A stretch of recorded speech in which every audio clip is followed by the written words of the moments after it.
ఈరోజు మన అంశం అంటే అపవిత్రత. పవిత్రత ఈరోజు మనకి ఇవ్వబడిన అంశం పవిత్రత. పవిత్రత ఇప్పుడు పవిత్రత, పరిశుద్ధత రెండు ఒకటేనండి అని కరెక్ట్. పవిత్రత, పరిశుద్ధత. ఇప్పుడు అంతే. పవిత్రత అన్న మాట ఇక్కడ వాడుతున్నాడు. ఈరోజు మనకి ఇవ్వబడిన అంశంలో 3 పాఠ్యభాగాలు కూడా మనం చదువుతున్నప్పుడు ఈ పవిత్రత అనే అంశమే మనకు కనబడుతూ ఉంది. చాలా సందర్భాల్లో కొంతమంది అన్ని క్రీస్తుని ఎరిగిన వారు ఏం చేస్తారంటే నీళ్లు చదువుకుంటూ ఉంటారు గది మీద. అపవిత్రత అయిపోయినట్టు వారు ఇంట్లోని బయట నుంచి వచ్చే సమయంలో కూడా నీళ్ళు చదువుకుంటారు పవిత్రత కోసం. అది వారి యొక్క అభిప్రాయం. పవిత్రత ఇప్పుడు నీటికి నిజంగానే పవిత్రత కలిగించే శక్తి ఉందండి? నీటికి ఉందండి? లేదండి నీటికి. ఓకే, ప్రియమైన సంగమా, ఇప్పుడు నీరు మనకి అనేక రీతిలో ఉపయోగపడుతుంది. మనం దాహం తీర్చుకోవడానికి, దప్పిక తీర్చుకోవడానికి, మన వస్త్రాలను ఉదుక్కోవడానికి, స్నానం చేయడానికి, మన ఇల్లు కడగడానికి, దేవాలయం కడగడానికి నీరు అనేది అవసరం. మొక్కలకి, పంటలకి కూడా నీరు అనేది అవసరం. ప్రియమైన సంగమా, నీరు అనేది ఆశీర్వాదానికి సాదృశ్యంగా ఉంటుంది. నీరు అనేది ఆశీర్వాదానికి సాదృశ్యంగా ఉంటుంది. నీటికి అంత ప్రాధాన్యత ఉంది. ఇంకా మనం చూసుకుంటే సంఖ్యాకాండంలో ఒకసారి చేస్తారండి.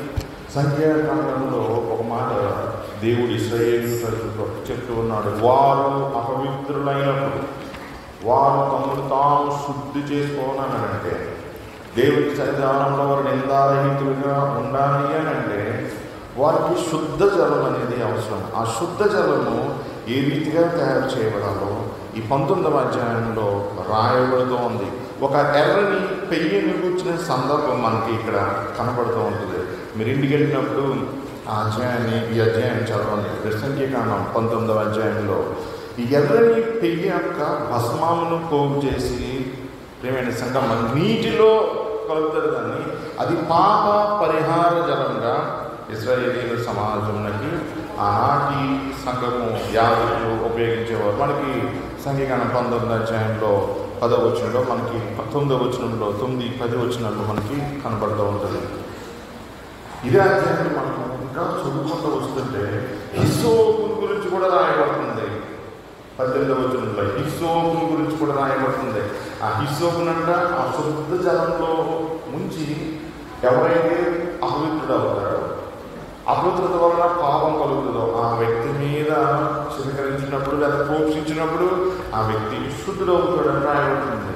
ప్రియమైన సంగమ, నీటికి దేవుడు ఇస్తూ ఉన్నాడు. మనం శుద్ధి చేసుకోవడానికి దేవుని సన్నిధానంలో మనం ప్రవేశించేటప్పుడు కూడా యెరూషలేములో రండి ప్రజలు ఆలయానికి వెళ్ళేటప్పుడు వాళ్ళ దగ్గర నీరు ఉంటుంది. ఆ నీటిలో వాళ్ళు తమ్ముడు తాము శుద్ధి చేసుకుని కానీ యెరూషలేము దేవాలయానికి వెళ్ళరు. మరి ఇంకా చెప్పాలంటే పస్కా పండుగ సమీపించే సమయంలో వారు ముందుగానే యెరూషలేము దేవాలయానికి వారు చేరుకుంటారు. చేరుకుని మరి ఏం చేస్తారంటే తమ్ముడు తాము శుద్ధి చేసుకుంటారు. ఈ భాగం మనకి యోహాను సువార్తలో కనబడుతుంది. 11వ అధ్యాయంలో 55వ వచనం. యోహాను 11:55. మరియు యూదుల పస్కా పండుగ సమీపమై ఉండేది కనుక అనేకులు తమను తాము శుద్ధి చేసుకున్నట్టుకై పస్కా రాకమునిపై పల్లెటూళ్ళలో నుండి యెరూషలేమునకు వచ్చిరి. వారు యెరూషలేమునకు వచ్చారంట శుద్ధి చేసుకున్నట్టుకై. ప్రియమైన సంగమా, నీటికి దేవుడు అంత ప్రాధాన్యతనిస్తున్నాడు. పవిత్రత అనేది మనకి కావాలి. ఈ భౌతిక సంబంధమైన దేహానికి అనుకుంటే నీటితో మనం శుద్ధి చేసుకోవాలి. ప్రియమైన సంగమా, ఓకే, కాసేపు దాన్ని ఎలా ఉంచుదాం ఆ అంశాన్ని. ఇప్పుడు యోహాను సువార్త 13వ అధ్యాయం చూద్దాం. యోహాను సువార్త 13వ అధ్యాయంలో 1వ వచనంలో ఒక మాట రాయబడుతుంది. తాను ఈ లోకము నుండి తండ్రి వద్దకు వెళ్ళవలసిన గడియ వచ్చినని యేసు పస్కా పండుగ ముందే. ఇప్పుడు తాను అంటే ఇక్కడ ఎవరు? యేసు ప్రభు. ఈ లోకం అంటే చెప్పండి, ఈ లోకము నుండి నుండి అనే మాట రాయబడుతుంది. ఈ లోకం దేనికి సాదృశ్యంగా ఉంది? సత్యాన్ని లోకం దేనికి సాదృశ్యంగా ఉంది? పాపములకు సాదృశ్యంగా ఉంది. లోకంలో ఏముంది? ఈ లోకంలో ఏముంది? ఈ లోకంలో ఏముంది?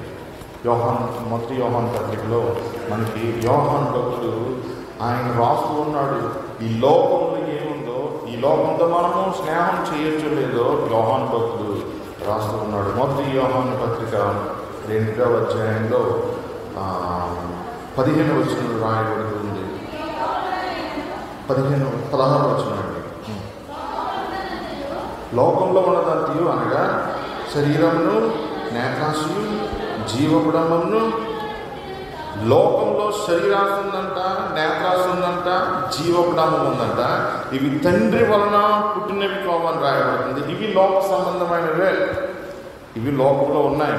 ప్రేమైన సంగమా, అందుకే 15వ వచనం పైన చేత అంటున్నాడు, ఈ లోకమునైనను లోకంలో ఉన్న వాటినైనను ప్రేమింపకుడి. ఎవడైనను లోకమును ప్రేమించిన ఎడల తండ్రి ప్రేమ వాళ్ళలో ఉండదు అని చెప్పి ఇక్కడ భక్తుడు రాస్తూ ఉన్నాడు. మనకు యాకోబు పత్రికలో కూడా చదివితే 4వ అధ్యాయంలో ఒక మాట భక్తుడు రాస్తూ ఉన్నాడు, ఈ లోక స్నేహం దేవుడితో వైరమని వెలువరా. కాబట్టి ఎవరు ఈ లోకంతో స్నేహం చేయగలను వాడు దేవుడికి ఏమవుతాడంట? శత్రువు అవుతాడని చెప్పి అక్కడ యాకోబు భక్తుడు రాస్తూ ఉన్నాడు. ఇప్పుడు యేసు ప్రభు ఈ లోకం నుండి ఆయన వెలుగుగడియ ఆసన్నమైపోతూ ఉంది. తను ఎందు నిమిత్తమైతే ఈ లోకానికి వచ్చాడు, ఎందు నిమిత్తమైతే ఆయన తన పరిచర్యని కొనసాగించాడు, అది సంపూర్తి అనే దినాలు సమీపమవుతూ ఉన్నాయి. పస్కా పండుగలో పస్కా బలిపశువుగా ప్రభు శిలువ మీద అర్పించబడబోయే సమయం ఆసన్నమవుతుంది. ఆ సమయానికి ప్రభు ఎరిగాడంట. అందుకని తాను ఈ లోకం నుండి తండ్రి వద్దకు వెళ్ళవలసి వచ్చిన గడియ సమీపమే ఉందని యేసు ప్రభు పస్కా పండుగకు ముందే ఎరుగున్నాడంట. పస్కా పండుగ తర్వాత ఆయనకి లోకంతో సంబంధం లేదు, ఇంకా ఉండడు ఇక్కడ. ప్రేమైన సంగమం తర్వాత ఒక మాట రాస్తున్నాడు, లోకంలోనున్న తన వారిని ప్రేమించి వారిని అంతమ వరకు ప్రేమించాడు. లోకంలో ఉన్న ఎవరిని ప్రేమించాడు ఆయన? తన వారిని ప్రేమించి వారిని అంతం వరకు ప్రేమించాడంట. యోహాను సువార్త 17వ అధ్యాయంలో 6వ వచనంలో మాట్లాడబడుతుంది, లోకం నుండి నీవు నాకు అనుగ్రహించిన మనుషులకు నీ నామమును ప్రత్యక్షపరిచితిని, వారు నీ వారై ఉండిరి, నీవు వారిని నాకు అనుగ్రహించినవి, వారు నీ వాక్యం గైకొని ఉన్నారు. ప్రభు ఏమంటున్నాడు తండ్రితో ఆ ప్రార్థించే సమయంలో, లోకం నుండి నీవు నాకు అనుగ్రహించిన వారిని మనుషులకు నీ నామమును ప్రత్యక్షపరిచితిని. ప్రియమైన సంగమా, ఈ మొదటి వచనాన్ని చదువుతున్న సందర్భంలో అక్కడ ప్రభు గురించి ఒక మాట రాయబడుతూ ఉంది, లోకంలో ఉన్న తన వారిని ప్రేమించి వారిని అంతము వరకు ప్రేమించాడంట. ప్రేమించడం అంటే ఏమిటండి? ఈ లోక ప్రేమ కాదు, అది స్నేహితుల మధ్య ఉన్న ప్రేమ కాదు, భార్య భర్తల మధ్య ఉన్న ప్రేమ కాదు, తండ్రి బిడ్డల మధ్య ఉన్న ప్రేమ కాదు, అది దైవ ప్రేమ, అగాపే, దేవుని యొక్క ప్రేమ. ప్రియమైన సంగమా, ఈ ప్రేమతో దేవుడు అంతం వరకు ప్రేమించాడంట.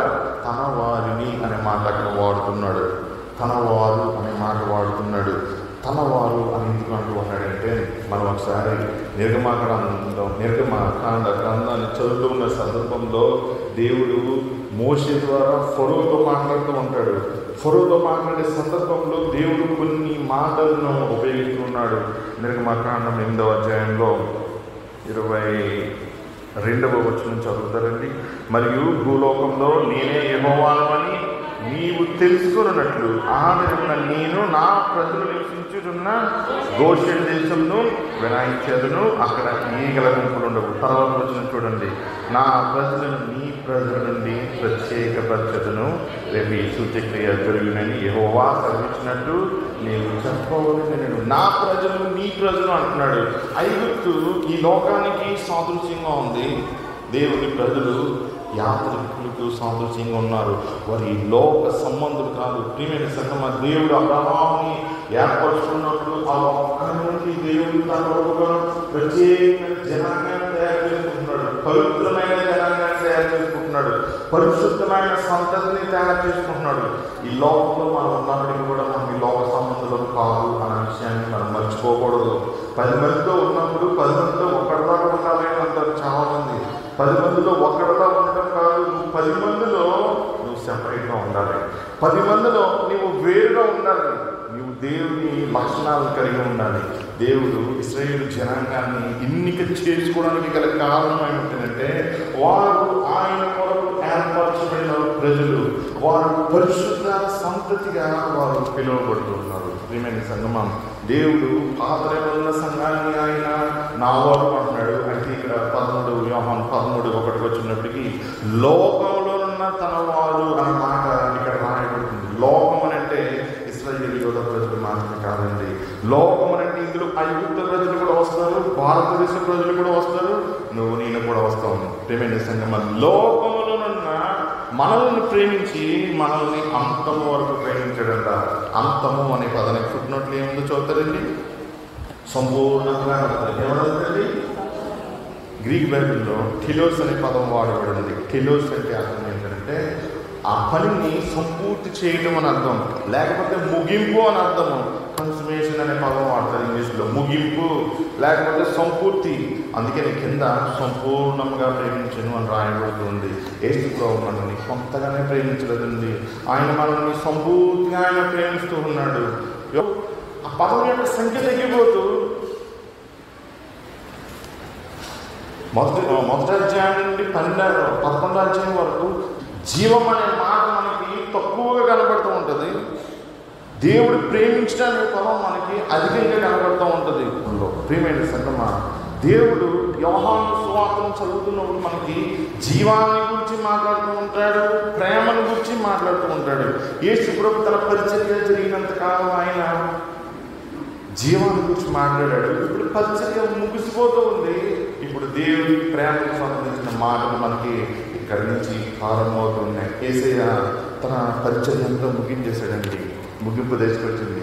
ఇంకా ఆయన ఆరోపణలు అవ్వాలి, దానికి ముందుగా ఆయన శిలువ మరణం అనుభవించాలి, ఘోరమైన వేదన అనుభవించాలి. అవన్నీ తాను కనపడుతున్నాయి. పస్కాపంలో కనపడుతుంది. 3 గంటలకి పస్కాల బలిపడుతుంది, దాన్ని బలి అనిపిస్తారండి. కాబట్టి 3 గంటలకి ఆయన బలిపోవాలి. దేవాలయం యెరూషలేములో ఆ కల్వరి కొండ మీద సమస్తము కూడా ఆయనకి కనిపిస్తూ ఉంది. ఆ పస్కా బలి పశువుగా ఆయన అర్పించబడుతున్నాడని.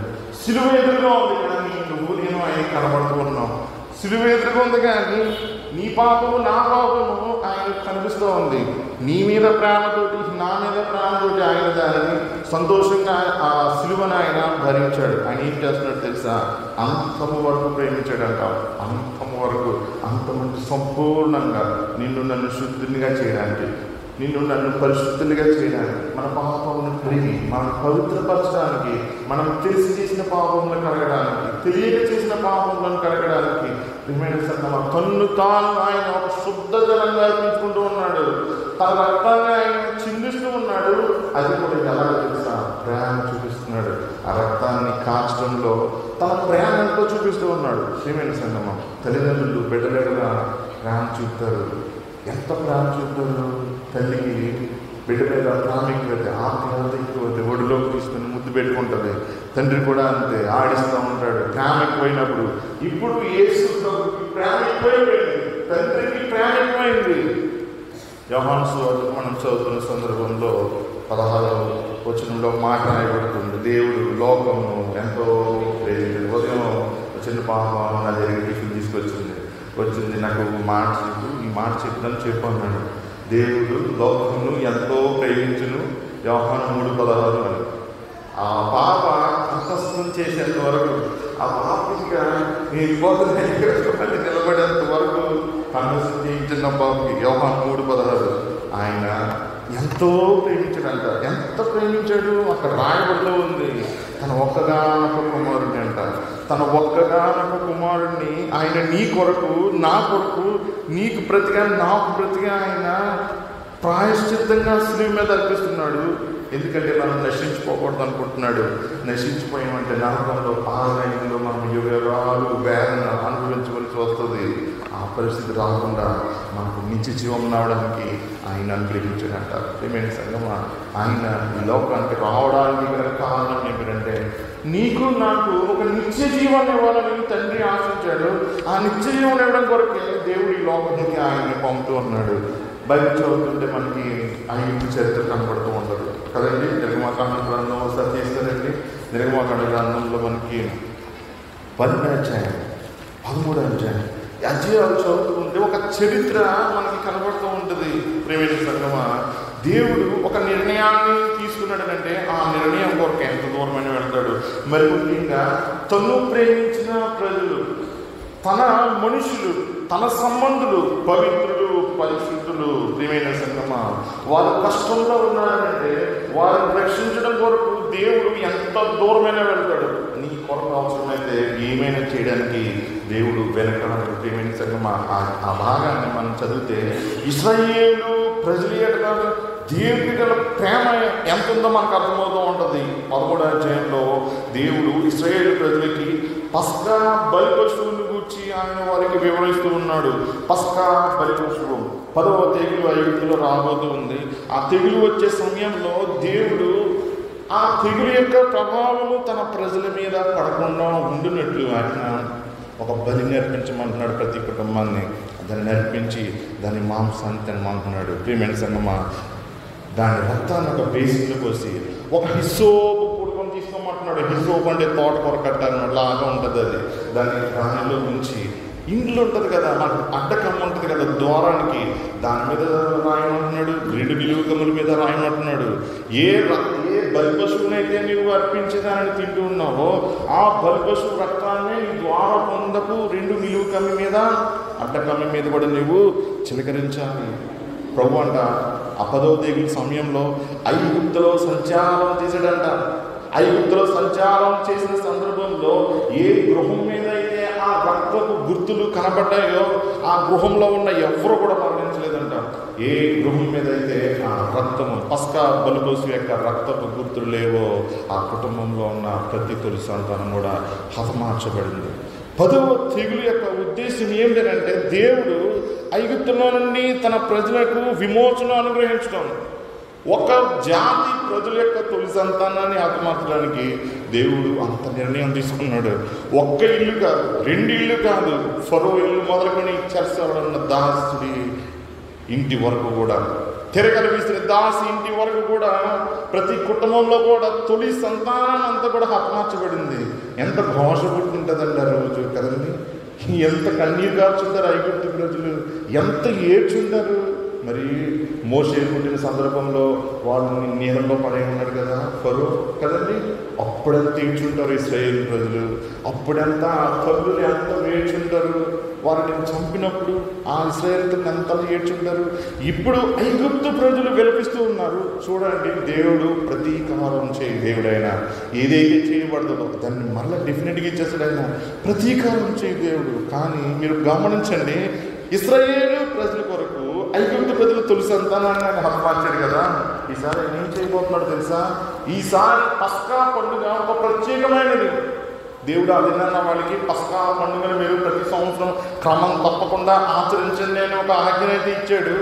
ఎందుకు ఆజ్ఞ ఇచ్చాడు? ఆ రోజున మరలా పస్కా పండుగ రోజే దేవుడు తన కుమారుణ్ణి బలి పశువుగా అర్పించబోతూ ఉన్నాడు. అందుకనే దేవుడు ఆ పస్కా పండుగను నియమిస్తూ ఉన్నాడు.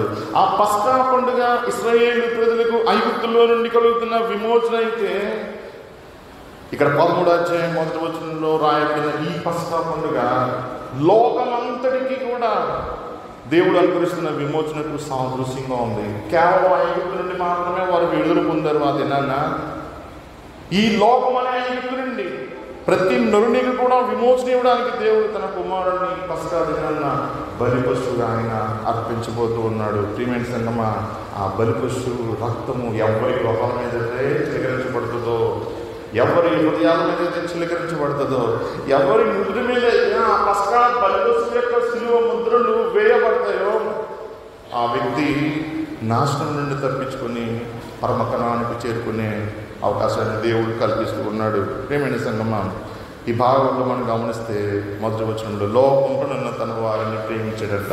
ఎవరు తన వారంటే తన రక్తంలో కడగబడిన వారు. తన రక్తంలో కడగబడిన ప్రతి ఒక్కరూ పురుషుడైనా స్త్రీ అయినా సరే వారు తన వారే ప్రియమైన సంగమం, వారు ఏ దేశపు ప్రజలైనా సరే వారు తమ వారిని బైబిల్ సెలవిస్తుంది. ఆ ప్రేమ కూడా అంతవరకు ఉందంట. సంపూర్ణంగా ప్రేమ ఎంతవరకు ఉంటుందండి? చూపించాలి.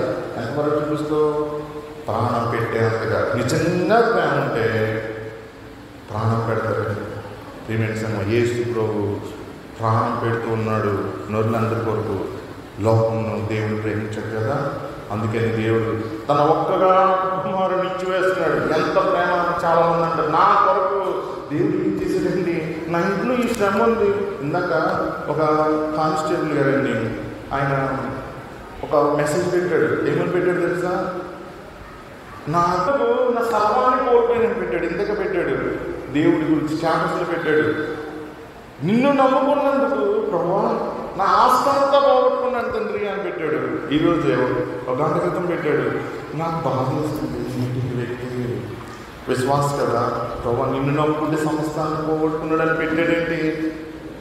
మనకి ఈ లోకంలో ఏదైనా పోగొట్టుకుంటే మనం దేవుడిని నిందిస్తాం, నువ్వు నా కొరకు ఏం చేసావని. కానీ దేవుడు ఏం చేశాడు తెలుసా? నీ కొరకు నా కొరకు ఆయన ఏం చేశాడంటే తన ఒక్కగానొక్క కుమారుని శిలువ మీద అర్పించాడు. అబ్రహాముని ఈ కుమారుని నాకు అర్పించు అంటే నోరు మూసుకుని వెళ్ళిపోయాడు. అబ్రహాము కుమారుని తీసుకున్నాడు, కట్టెలు ఇస్సాకు మీద పెట్టాడు. ఇద్దరు మోరియా పర్వతం మీదకి వెళ్ళిన తర్వాత ఆ పర్వతాన్ని చూపించాడు దేవుడు. ఆ స్థలంలో కట్టెలు పెట్టిన తర్వాత ఇస్సాకు మారు మాట్లాడడం లేదు, పడుకున్నాడు. అలాగే తండ్రి పడుకోబెడితే కత్తి పట్టుకొని ఇస్సాకు మాట్లాడటం లేదు. ప్రేమ అంటే అలా ఉండాలండి. దేవుని అట్లా ప్రేమ అంటే ఇస్సాకు అనుకుంటున్నాడు, నేను నా తండ్రి కొరకు కాదు నా దేవుడికి బలి అవ్వబోతున్నాను అని. అబ్రహాము యొక్క విధేయతని చూశాడు ఆ దేవుడు. ఆ రోజు ఇస్సాకు విధేయతని కూడా చూశాడు. ప్రియమైన సంగమా, యేసు ప్రభు కూడా ఒక అబ్రహాముగా మనకు కనబడుతున్నాడు, ఒక ఇస్సాకుగా మనకి కనబడుతూ ఉన్నాడు. దేవుడు తన కుమారుని లోకానికి పంపినప్పుడు ఈ లోకం ఎంతో సంతోషించిందంట. ఆ చిన్న గుహ, ఆ చిన్న పాక, ఆ పశువుల తొట్టి, ఆ మేనేజర్లో ప్రభువుని పొడగబెట్టిన సందర్భంలో చుట్టూ ఉన్న మోగలే వాళ్ళు సంతోషించింది. కానీ అక్కడ వేల లక్షల కొద్ది ఉన్న ప్రజలు ఆయన గ్రహించలేకపోతున్నారు. ఆయన తమ కొరకే పుట్టాడు అని, తమ పాపము నుండి వారిని శుద్ధి చేయడానికే పుట్టాడన్న సత్యాన్ని ఆనాటి ప్రజలు వారు గమనించలేకపోతూ ఉన్నారు. ప్రియమైన సంగమా, 11వ అధ్యాయం 2వ వచనం చూస్తే ఇక్కడ ఒక మాట రాయబడుతుంది. వారు భోజనం చేయుచుండగా ఆయనను అప్పగింపవలెనని సీమోను కుమారుడుకు ఇస్కరియోతు యోధా హృదయంలో అపవాది ఇంతకుముందు ఆలోచన చదవరండి బాగా. ఇస్కరియోతు యోధా హృదయంలో ఇంతకుముందు అపవాది ఆలోచన పుట్టించాడంట. దేవుడితోనే ఉన్నాడు, దేవుడి కుమారునితోనే ఉన్నాడు. 3.5 సంవత్సరాలు ఆయనతో పాటు ఉండి ఆయనని ముఖాముఖిగా చూశాడు. యోహాను రాస్తున్నాడు, మేము దేనిని తాగిమో, దేనిని నిదానించి కనుగొంటిమో ఆ జీవమును గురించి మేము మీకు ప్రత్యక్ష సాక్షులు అని చెప్పిన యోహాను, అదే యోహాను యోధా గురించి ఇక్కడ రాస్తూ ఉన్నాడు. ఏమని రాస్తూ ఉన్నాడు? సీమోను కుమారుడు ఇస్కరియోతు యోధా హృదయంలో అపవాది అని అంటూ ఉన్నాడు. అపవాది ఇంతకుముందు ఆలోచన పుట్టించాడంట. లోకసువార్త మనం చదివితే 22వ అధ్యాయంలో 2వ వచనం కనబడుతుంది. లోకసువార్త 22వ అధ్యాయం 2వ వచనంలో అంతటా 12 మంది శిష్యుల సంఖ్యలో చేరిన ఇస్కరియోతు అనబడిన యోధాలో సాతాను ప్రవేశించను. చూసారండి, అంతటా 12 మంది శిష్యుల సంఖ్యలో చేరినవాడు, అపోస్తలత్వంలో చేరినవాడు, జీవంలో పాలిభాగస్తుడు అయిన ఆ వ్యక్తి హృదయంలో సాతాను ప్రవేశించాడంట. ఎలా సాధ్యం అవుతుందండి? వాడు వెళ్ళి అని రాయబడుతుంది లోక 22:4.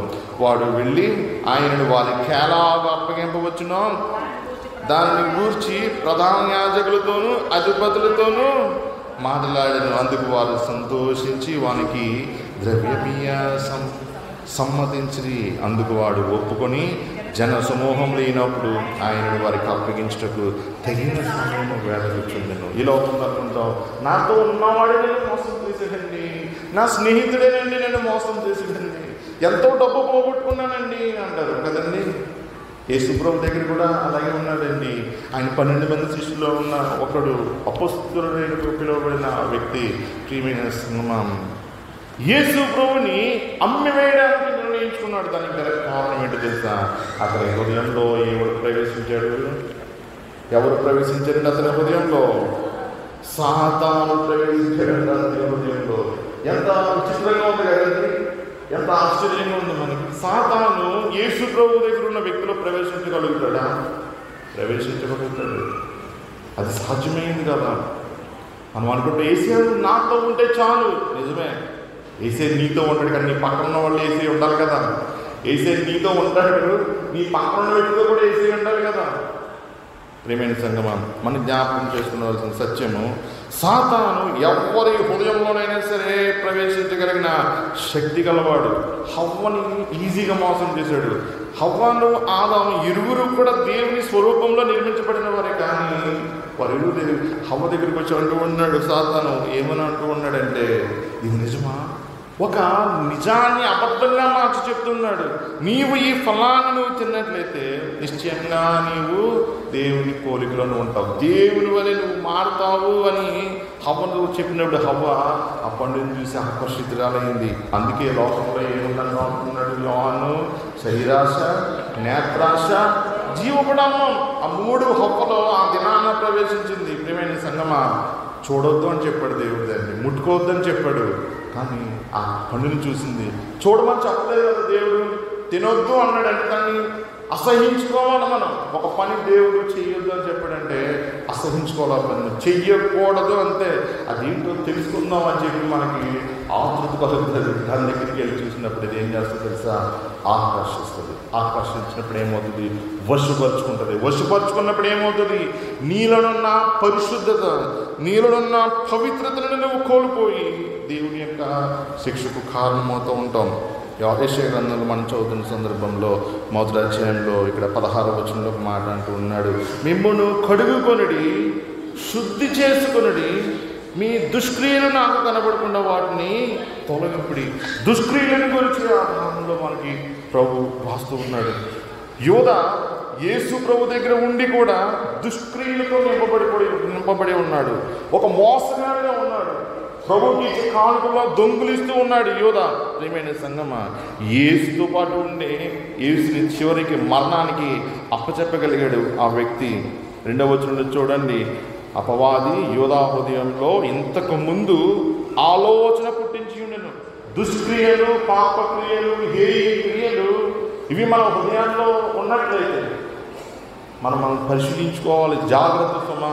మనం నిత్య జీవమును కోల్పోయి నాశనమైన గోతులోనికి మనం త్రోయబడతాం. ప్రభు మన దగ్గర ఉండగానే, వెలుగు మనతో ఉండగానే ఆ వెలుగులో మనం నడవాలి. లేకపోతే నీ కన్నీరు, నీ ఆవేదన, నీ శ్రమ ఎవరు కూడా తీర్చలేరు. ఆ రోజు నా మాటని గుర్తొస్తూ ఉంటే లింక్లో ఈ దినాన పాస్ గారికి మాట చెప్పారు, కానీ ఎక్కడ ఉండవు ఆ సమయంలో. నువ్వు ఉండకూడదు ఆ స్థలంలో. ఒకవేళ ఉంటే నీ పరిస్థితి ఏంటి? నువ్వు ఎంత నేర్చినా నువ్వు ఆ సమయంలో నువ్వేం చేయలేవు. అయ్యో శ్రమ అంటున్నాడు ప్రభు ఈ రాత్రికాల సమయంలో. ప్రియమైన సంగమం, జ్ఞాపకం చేసుకోవాలి. ఈ రాత్రి ఈ 13వ అధ్యాయం చదువుతున్న సందర్భంలో 3వ వచనం చూద్దామండి. తండ్రి తన చేతికి సమస్తం అప్పగించిననియు, తాను దేవుని యొద్ద నుండి బయలుదేరి వచ్చిననియు, దేవుని యొద్దకు వెళ్ళవలసి వచ్చిననియు యేసు ఎరిగి బోధన పత్తిలో నుండి లేచి తన పై వస్త్రం ఏం చేస్తున్నాడు? అవతల పెట్టివేసి ఒక తువాలు తీసుకుని తన నడుమునకు. ఇప్పుడు వరకు యజమానిలో ఉన్న ప్రభు ఇప్పుడు ఒక త్యాగపూరితమైన ప్రేమను చూపిస్తున్నాడు. తన దాసులకి ఈయన ఇప్పుడు దాసత్వం మాదిరిగా ఆయన అక్కడ చేస్తూ ఉన్నాడు. తువాలు తీసుకున్నాడంట, ఆ తువాలు నడుము కట్టుకున్నాడంట. ఇప్పుడు కట్టుకొని ఆయన ఏం చేస్తూ ఉన్నాడంటే శిష్యుల యొక్క పాదాలని కడిగి ఆ తువాలతో తొడవడం మొదలుపెట్టాడంట. ప్రియమైన సంగమా, ఎవరైనా అలా చేస్తారండి ఈ లోకంలో? ఎవరైనా అలా చేస్తారా? పాదాలు కడిగించుకునే వాళ్ళు ఉన్నారండి. పాదాలు కడిగించుకొని ఆ నీళ్లు తమ మురికి నీళ్ళే అవతల వారి నెత్తి మీద పోసే వాళ్ళు ఉన్నారు.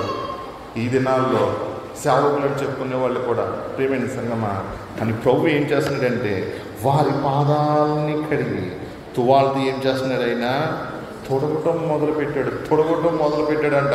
ప్రభు ఒక్కసారి తొడగడం మొదలు పెడితే అది శుద్ధమైపోవాల్సిందే. ఏ పాపం దాగైనా సరే మన పాదాలు మన మురికి జీవితాన్ని సూచిస్తూ ఉన్నాయండి, మన యొక్క అపవిత్రతను సూచిస్తూ ఉన్నాయి. అయితే ఇక్కడ సంఘటన జరుగుతూ ఉంది. 6వ వచనంలో, ఇట్లు చేయుచు ఆయన సీమోను పేతురునందుకు వచ్చినప్పుడు అతడు ఏమంటున్నాడంటే, ప్రభువా నీవు నా పాదములు కడుగుదువా అని ఆయనతో నేను చూసారండి. సీమోను పేతురునందుకు ఆయన వచ్చి కడిగే సందర్భంలో సీమోను పేతురు అడుగుతున్న ప్రశ్న, యేసు ప్రభు ఇచ్చే జవాబుకి మనం ఆశ్చర్యపోవాల్సిందే. ఆ జవాబు ఈరోజు నీకు ఇస్తున్నాడు, నాకు ఇస్తున్నాడు జవాబు. ప్రభువా నువ్వు నా పాదాలని కడగొద్దు అని అంటూ ఉన్నాడు పేతురు. చాలా సందర్భాల్లో మనం అంతే కదండి, ఆలయానికి వస్తాం కానీ దేవుని వాక్యంతో మన పాదాలను కడుక్కోలేము. మన మురికి అలాగే ఉంటుంది, మన హేయం అలాగే ఉంటుంది. అదే మురికి కాలుతో మన దేవాలయానికి వస్తాం. మన ఇంట్లోకి ఎలాగ వెళ్తామా? శుభ్రంగా బయట కాలు కొట్టుకొని అప్పుడు వెళ్తాం. మరి మన ఆలయం దేవుని కదా, దేవుడు ఏమనుకోడు. ఇక్కడ ప్రభు ఏం చేస్తున్నాడంటే 6వ వచనంలో పేతురు పాదాలు కడుగుతున్న సందర్భంలో 7వ వచనం చూడండి. అందుకు యేసు, నేను చేయుచున్నది ఇప్పుడు నీకు తెలియదు కానీ ఇక మీదట తెలుసుకుందు అని అతనితో చెప్పగా, నేను చేయుచున్నది ఇప్పుడు నీకు తెలియదు కానీ ఇక మీదట తెలుసుకుందు. ఇక మీదట తెలుసుకుంటావు. నువ్వు యేసు దగ్గర ఉన్నావు కానీ ఆ టైం రావాలి. నీకు టైం వస్తే నీకు సమస్తాన్ని ఆయన విపులంగా విశదీకరిస్తాడు. ఆయన అప్పగింపబడాలి. ఆయన అప్పగింపబడిన తర్వాత నీకు సమస్తాన్ని ఆయన తెలియపరుస్తాడు. పేతురుతో ఆయన అంటూ ఉంటున్నాడు, ప్రియమైన సంగమా, ఆయన చెప్తున్న జవాబు, నేను చేయుచున్నది ఇప్పుడు నీకు తెలియదు కానీ ఇక మీదట తెలుసుకుందువు అని అన్నప్పుడు ఎందుకు వచ్చిన చూడండి. పేతురు, నీవెన్నడూ నా పాదములు కడగరాదని ఆయన, నువ్వెన్నడూ కూడా నా పాదాలు కడగడానికి వీల్లేదు కోవా. నిజమే కదండి. ఇప్పుడు నీ తల్లిదండ్రులు నేను ఎంతో ప్రేమిస్తున్నావు, వాళ్ళు వచ్చి నీ కాలు పట్టుకుంటే నువ్వు ఊరుకుంటావా? చెప్పండి. నీ తల్లిదండ్రుని కానీ నీ తల్లిని కానీ ఎంతో ప్రేమిస్తున్నావు నువ్వు, వాళ్ళు వచ్చి నీ కాళ్ళు పట్టుకొని తుడిస్తే నువ్వు ఊరుకుంటావా? ఏమంటావు? నాన్న చిన్నప్పుడు నన్ను చూసే కానీ నువ్వు నా కాళ్ళు పట్టుకోకూడదు. నిజంగా నువ్వు నీ తండ్రిని ప్రేమించిన వాడైతే, నీ తల్లిని ప్రేమించిన దానివైతే ఆ రీతిగా అంటావు నువ్వు. అది ప్రేమ, సంపూర్ణ ప్రేమ అంటే కదండి. ప్రేమ అంటే అది నిజంగా నీలో ప్రేమ ఉంటే, నీ తల్లి తండ్రి కాళ్ళు పట్టుకుంటే నీ కాళ్ళు నువ్వు దాన్ని తిరస్కరించాలి. నాన్న అలా చేయొద్దు, అమ్మ చేయొద్దు అని నువ్వు చెప్పగలగాలి. ఇక్కడ పేతురు అదే రీతిలో అంటున్నాడు, నువ్వెన్నడూ నా పాదాలని నువ్వు కడగొద్దు ప్రభువా అంటే యేసు ప్రభు ఇస్తున్న జవాబుకి పేతురు యొక్క ఫ్యూజులు ఎగిరిపోయినాయి. చూడండి ఏమంటున్నాడు. అందుకు యేసు, నేను నిన్ను కడిగని ఎడలా నాతో నీకు పాలు లేదు. నేను నిన్ను కడుగని ఎడలా, నిన్ను కడగకపోతే అంటున్నాడు, నీళ్ళు తీసుకొని ఇప్పుడు నేను కడగలేదు, లేకపోతే నువ్వు నాతో పాలు భాగస్తువు కాలేవు, నాతో పాటు జీవంలో నువ్వు ఉండలేవు, నాతో పాటు నిత్యనాంతంలో నువ్వు ఉండలేవు అని అంటున్నాడు. పేతురికి ఇచ్చిన జవాబు యేసు ప్రభు ఈరోజు మనకు కూడా ఇస్తూ ఉన్నాడు. ఒకవేళ ఈ ప్రశ్న ఆయన నీకే వేస్తున్నాడేమో ఒకసారి ఆలోచించుకో. ఒకసారి, నేను నిన్ను కడిగని ఎడల నాతో నీకు పాలు లేదు అని ఈ సమయంలో ప్రభు నీ హృదయంతో మాట్లాడుతూ ఉంటే నువ్వే జవాబు ఇవ్వగలుగుతావు? ఇంకా నువ్వు వెనక్కి తీసుకుంటావా నీ కాళ్ళు? ప్రియమైన సంగమా, కానీ పేతురు ఇస్తున్న జవాబు చూడండి. 9వ వచనంలో సీమోను పేతురు అంటున్నాడు, ప్రభువా నా పాదములు మాత్రమే కాక నా చేతులు నా తల కూడా కడుగుమని ఆయనతో చెప్పింది. పేతురికి భయం ఎక్కువ అండి, ఆత్రం ఎక్కువ. యేసయ్య అంటే యేసయ్య చూడండి, ప్రభువా నా పాదాలు మాత్రమే కాదు నా చేతులు కూడా కడుగుతుంది, నా తల కూడా కడుగుతుంది అంటున్నాడు పేతురు. పేతురికి యేసయ్య అంటే అంత ఇష్టం. ఎక్కడ నేను యేసయ్య నుంచి దూరం అయిపోతానో అనే బాధ పేతురికి ఉంది. ఆ సమయంలో యేసు ప్రభు ఆ మాట అన్న సందర్భంలో ప్రియమైన సంగమా, పేతురిని మనం తప్పు పట్టడానికి లేదు. ఇందులో ప్రేమ ఎక్కువైపోయింది. ఆయన శిలువ మరణానికి అప్పచెప్పబడతాను అని అన్నప్పుడు కూడా పేతురు యేసు ప్రభువుని గద్దిస్తూ ఉన్నాడు. అప్పుడు ఆయన సాతానా అనే మాట ఉపయోగించాడు. ప్రియమైన సంగమం, ఇక్కడ చూస్తే పేతురు అన్నాడు, ప్రభువా నా పాదాలు మాత్రమే కాదు నా చేతులు నా తల కూడా కడుగు తండ్రి అని అంటూ ఉన్నాడు. 10వ వచనం చూస్తే యేసు అతను చూచి, స్నానం చేసిన వాడు పాదములు తప్ప ఏమీ కడుక్కొనక్కర్లేదు, అతడు కేవలము పవిత్రుడయ్యాడు. స్నానము చేసిన వాడంట పాదములు తప్ప మరి ఏమీ కడుక్కొనక్కర్లేదు, అతడు కేవలము పవిత్రుడయ్యాను. ఇక్కడ యేసు ప్రభు చెప్తున్నాడు, స్నానం చేసావు కదా, నువ్వు పవిత్రుడివే, నీ పాదాలు కడుక్కుంటే చాలు అని అంటున్నాడు. అంటూ ఏమంటున్నాడు తెలుసా? మీరును పవిత్రులు కానీ మీలో అందరూ పవిత్రులు కాదనను. మీరును పవిత్రులు కానీ మీలో అందరూ పవిత్రులు కాదనను. యేసు ప్రభు ఆ సమయంలో ఒక దాసుగా తన దాసుకి ఆయన దాసత్వం చేస్తూ ఉన్నాడు. ప్రభు ఒక మాదిరిని చూస్తూ ఉన్నాడు మనకి. ఎందుకు ప్రియమైన సంగమా, ప్రభువే తన శిష్యుల పాదాలు కడుగుతూ ఉన్నాడు కదా, ఆ మురికి కాళ్ళు పట్టుకుంటూ ఉన్నాడు కదా. నా ప్రభువే నా కాళ్ళు పట్టుకుంటాయండి, నేను పట్టుకోలేనా? ప్రియమైన సంగమా, నువ్వు పట్టుకోలేదా? నీ సహోదరుడి ఈ రాజకాశంలో నీ సహోదరి కాళ్ళు కడిగే ధైర్యం నీకుందా? నీ సహోదరి కాళ్ళు కడిగే ధైర్యం నీకుందా? వాళ్ళ ముఖం చూస్తేనే మనకు కోపం వచ్చేస్తుంది. ద్వేషము, అసూయ, కక్ష, కార్పణ్యం. ఆ రోజు ఈ మాటలను గుర్తుపెట్టుకుంటాం మనం. అన్న మీదే కోపం వస్తుంది, తమ్ముడి మీదే కోపం వస్తుంది, అమ్మ మీద కోపం వస్తుంది. అమ్మని చూస్తే చాలా అమ్మ నాకు కనిపించుకో అని అంటారు. తండ్రిని కూడా అలాగే అంటారు. ప్రేమ అనేది ఉందండి. తన దోసలు ఏడలో ఆయన ప్రేమ చూపిస్తున్నాడు. అమాయకంగా కూర్చున్నారు చిన్నపిల్లలాగా దేవుని సన్నిధానంలో. ప్రియమైన సంగమా, ప్రభు ఏదైతే చేస్తున్నాడో మనం అది పాటించాలి. ప్రభుని కోరి నడుచుకుంటున్నామా మనం? ఆయన దాకా మనం ప్రేమించగలుగుతున్నామా? మన సహోదరుని, మన కుటుంబాన్ని, మన తల్లిని, తండ్రిని, మన పిల్లల్ని? భార్య భర్తను ప్రేమించగలుగుతుందా? భర్త భార్యని ప్రేమించగలుగుతున్నాడా? ఆ రీతిగా పరిపూర్ణ ప్రేమ ఎక్కడ కనబడుతుందండి ఈ దినాల్లో? ఎక్కడా కనిపించడం లేదు. ఏసీ చూసి నేర్చుకోవాలి. అంతము వరకు ప్రేమించడంట, సంపూర్ణంగా ప్రేమించడంట. నిజంగా నీ కుటుంబ సభ్యుల మీద ప్రేమ ఉంటే నీ కుటుంబంలో నీకు శాంతి అనేది ఉంటుంది. నీలో ప్రేమ ఉంటే, ఏ ప్రేమ? మానవ ప్రేమ కాదు, దేవుని ప్రేమ. సిలువను చూసి నువ్వు రక్షించబడితే, ఆ ప్రేమతో నీ హృదయం నింపబడితే నీ కుటుంబంలో శాంతి ఉంటుంది, లేకపోతే ఉండదు. ప్రియమైన సంగమా, ఈ 11వ వచనంలో 10వ వచనంలో యేసు ప్రభువు అంటున్నాడు, మీలో అతడు మీరును పవిత్రుడు కానీ మీలో అందరూ పవిత్రుడు కాదంట. ప్రభుతో 12 మంది ఉన్నారు. 11 మందే పవిత్రుడు, ఇంకొకటి అపవిత్రుడు. అయ్యో అపవిత్రుడు అంట. రేపటి ప్రసంగంలో ఉంటుందండి ఇది. రేపు ఎల్లుండి ప్రసంగంలో ప్రభు యొక్క హృదయం కలవారి పడిపోతూ ఉంటుంది యోధా గురించి.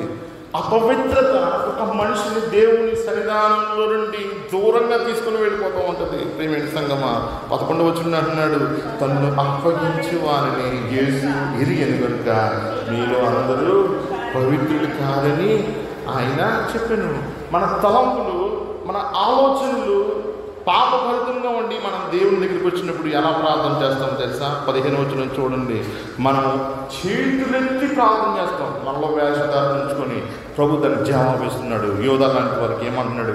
మీరు మీ చేతులు చాపునప్పుడు, యెషయా 1:15, మీరు మీ చేతులు చాపునప్పుడు మిమ్మల్ని చూడక నా కన్నులు కప్పుకుందును. మీరు బహుగా ప్రార్థన చేసినారు, నేను వినను.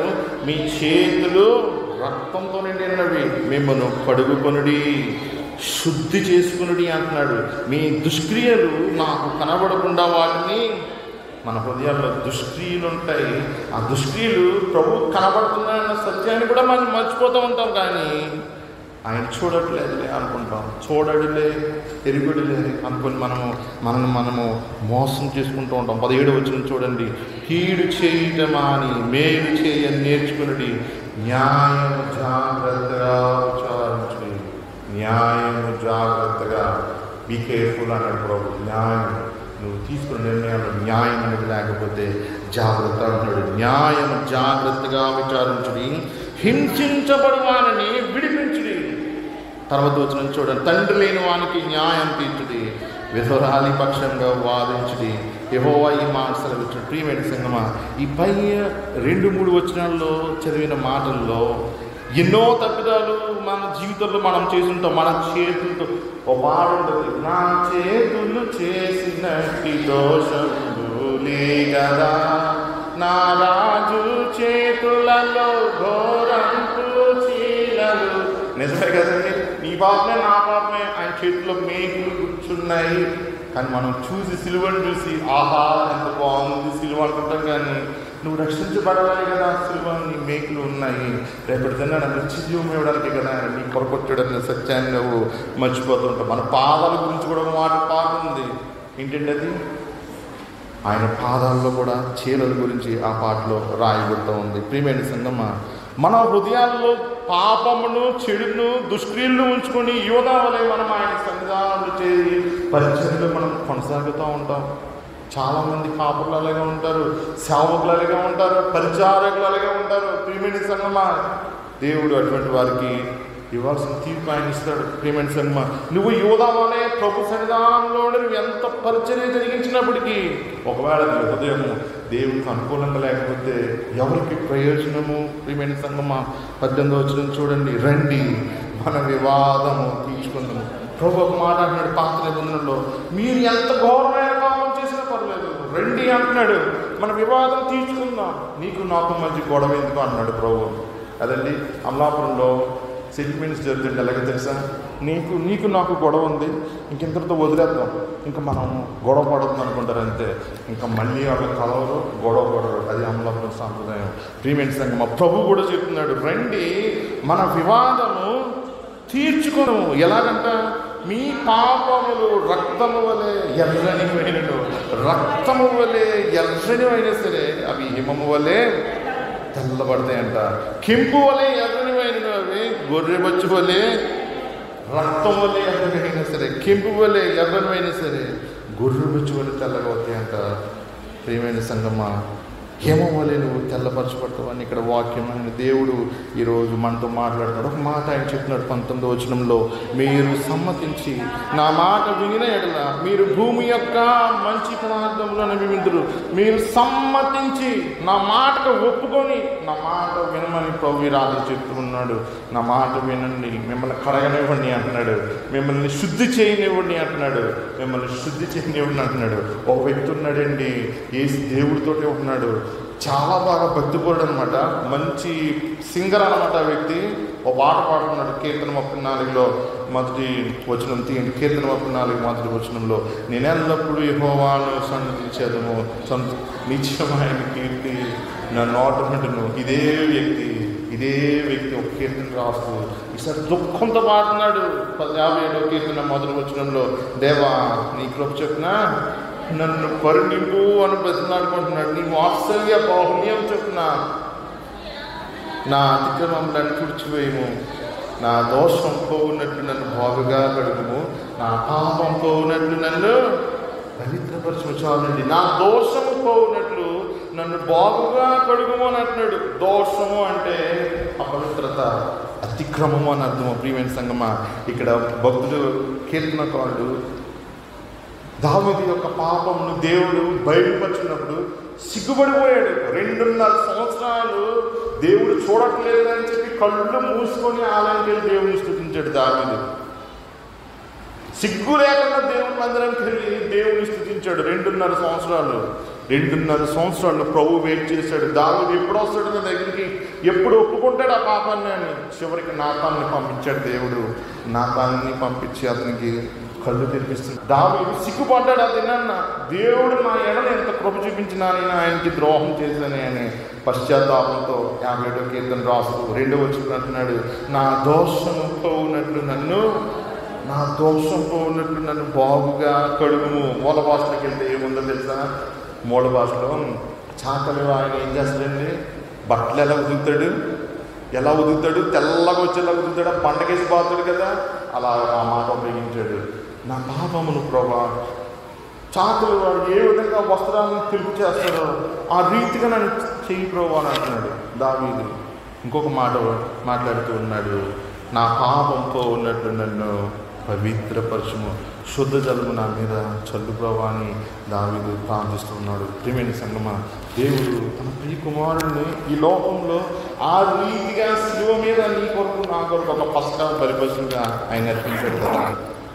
యూదా వలె మనలో పాపం వచ్చుకొని మనం దేవుని సన్నిధానంలో ఏమీ తెలియని రీతిగా అమాయకంగా మనము యోధా వలె, ఒక దావీదు వలె ఆయన సన్నిధానంలో మనం కొనసాగుతున్నామా? ఈ రాత్రికాల సమయంలో ఒక ప్రశ్న వేసుకోమని దేవుడు మనకి సెలవిస్తున్నాడు. పేతురుకు చెప్పినట్లు ఆయన నీతో నాతో మాట్లాడుతున్నాడు, నీ పాదాలను నన్ను కడగని అన్నాడు. ఒకవేళ నీ పాదాలు నువ్వు నన్ను కడగనివ్వకపోతే నాతో నీకు పాలు లేదని చెప్పినాడు. ప్రియమైన సంగమా, ఒక హెచ్చరిక నీ ప్రభు ఈ రాత్రి కాలంలో ఆయన ఇస్తూ ఉన్నాడు. నువ్వు ఆయుధంగా ఉన్నావా ఆయన యొక్క రక్తంలో నువ్వు కడగబడడానికి, ఆయన యొక్క రక్తంలో నీ డాగులు తుడిచివేసుకోవడానికి నువ్వు ఆయుధంగా ఉన్నావా? నువ్వు ఆయుధంగా ఉంటే ఈ రాత్రి చేస్తున్నాడు, ప్రభా నా దోషంతో ఉన్నట్టు నన్ను రక్తంలో కడుగు, నా పాపంతో ఉన్నట్టు నన్ను శుద్ధి చేయని అడుగు. యేసు ప్రభు ఏ రీతిగా ప్రేమ కలిగి ఈ లోకంలో జీవించాడో ఆ రీతిగా నీవు కూడా ప్రేమ కలిగి జీవించడానికి ప్రయత్నించు. సంపూర్ణంగా ప్రేమ కలిగి ఉండడానికి ప్రయత్నించు. ముందు నీ ఇంట్లో నువ్వు ప్రేమ కలిగి జీవించు. నీ కుటుంబ సభ్యుల నీ ప్రేమ చూపు, నీ పొరుగు నెడల ప్రేమ చూపు. అప్పుడు నీలో దేవుడు తన కార్యం చేయడానికి ఆయన ఇష్టపడతాడు. ఒక దాసుడు వలె ఆయన సేవ చేశాడు కదా, ఆ రీతిగా నువ్వు మలుచుకోవాలి. నీ ప్రభువు మాదిరి జీవితాన్ని నువ్వు కలిగి జీవించమని ఈ రాత్రి చెప్తున్నాడు. ఆ విధంగా నువ్వు చేస్తూ పరిశుద్ధత కలిగి పవిత్రపరచబడుతూ నిత్యరాజ్యం చేరినట్లు పరిశుద్ధాత్మ దేవుడు నీకు నాకు సహాయం చేయనుగాక. దయచేసి లేచినట్లు